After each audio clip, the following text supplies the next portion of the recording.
በጣም አጓጊ ነገር ነው ለተመልካቾቻችን ልናቀርብላቸው የምንችለው። አትላንቲስም ተነስታለች።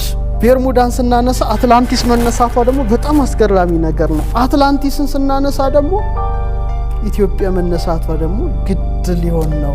የግድ ነው የሚያዝ ነገር ስላለው ስለዚህ ከቤርሙዳ ጋር ያለንን ትስስር ብናቀርብላቸው ምን ይመስላል? ጥሩ መልካም።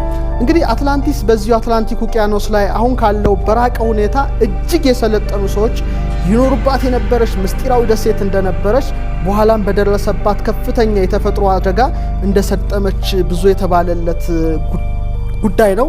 ስክሪኑ ላይ የሚታየው ነው። እንግዲህ ታዲያ እዚህ ሀሳብ አራማጆች ይህ ስልጣኔ እስካሁን ውቅያኖስ ውስጥ ተደብቆ አለ ነው የሚሉት እና ለተለያየ ምክንያት በተለይ ለሚሰወሩ አውሮፕላኖችና መርከቦች ምክንያት እንደሆነ ያብራራሉ። ምንድነው ያ ስልጣኔ?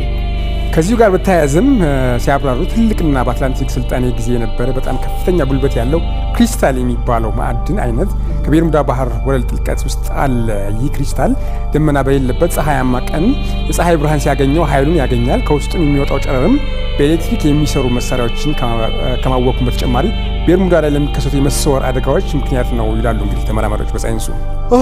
የአትላንቲስን ስልጣኔ ካነሳን ቅድም እንደጠቀስኩት ታላቁ ሀገራችን ኢትዮጵያን ማንሳታችን ማይቀር ጉዳይ ነው። ምክንያቱም አትላንቲስና ኢትዮጵያ የተሳሰረ ምስጢር አላቸው።